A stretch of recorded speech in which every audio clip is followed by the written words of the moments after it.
భూబకాసురుల గురించి ఒక వార్త మనం చెప్పుకోవాలి. ఇప్పుడు కేసీఆర్ అప్పట్లేదు సామెత ఇప్పుడు ఆడాడ వికది నూరి ఊరుకు నలుగురు చొప్పున అని. ఇప్పుడు ఊరుకు నలుగురు చొప్పున కాదు 10 చొప్పున పీక తినేటోళ్ళు 30. దేశం అంతటా గదే 30.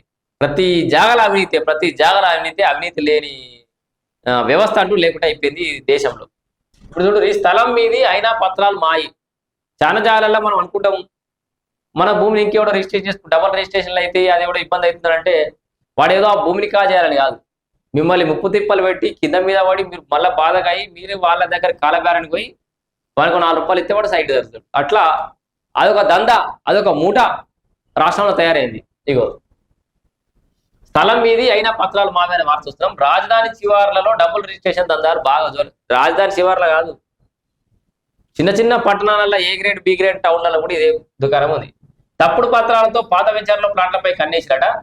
రాజేంద్ర గారు బుద్వేల్లో 1991-96 మధ్య new green city HUDA layout వచ్చింది. పట్టాదారుల నుంచి జీపీఏ హక్కులు పొంది దాదాపు 6 ఎకరాలను అబ్దుల్ అలీ, ఫతే అలీ వెంచర్ వేశారు.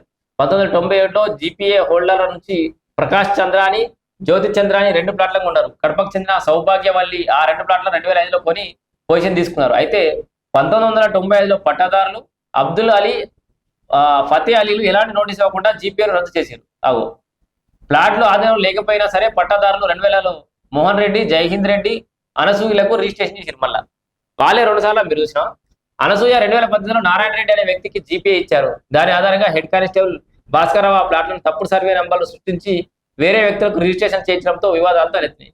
ఇలా డబుల్ రిజిస్ట్రేషన్ జరిగినట్ల సౌభాగ్యవల్లి ఫిర్యాదు చేయడంతో రాజనగర్ పోలీసులు అయితే 2028లో నారాయణ రెడ్డి, అనసూయ, భాస్కరరావుపై కేసు నమోదు చేశారు. సాగుతున్న డబుల్ రిజిస్ట్రేషన్ దందాకు ఇది ఒక ఉదాహరణ, జస్ట్ ఎగ్జాంపులే.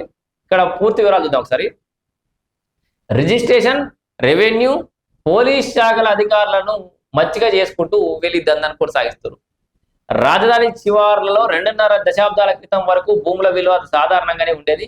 ముఖ్యంగా ఉమ్మడి రంగారెడ్డి జిల్లాలో స్థిరాస్తి వ్యాపారం అప్పుడప్పుడే ఊపందుకోవడంతో పలు స్థిరాస్తుల సంస్థలు రైతుల నుంచి కొనుగోలు చేసి భూముల్లో హుడా లేఅవుట్ వెంచర్లు వేశారు.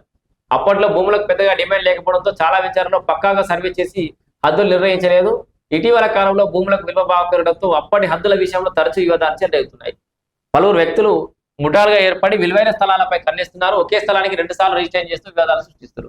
ఇక్కడ విషయం చూడండి, గతంలో డాక్యుమెంట్లలో విక్రేతలు, కొనుగోలుదారుల ఫోటోలు లేకుండా మరి ఇదంతా ఎట్లా సాధ్యమవుతుంది? మంచిగా చూడండి.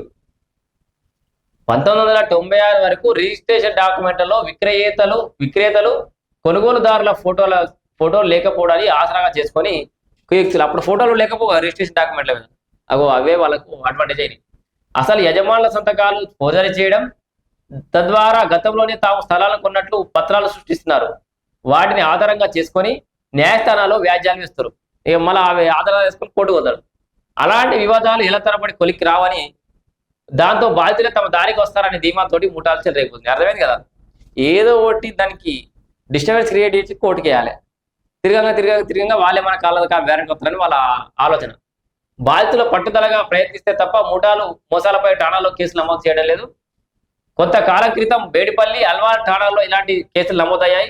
ఇలాంటి వివాదాలని ఇబ్రహీంపట్నంతో పాటు మరికొన్ని ప్రాంతాల్లో కాల్పుల ఘటనలు కూడా జరిగినాయి. ఇందుకే జరిగినాయి. మరి జరగమంటే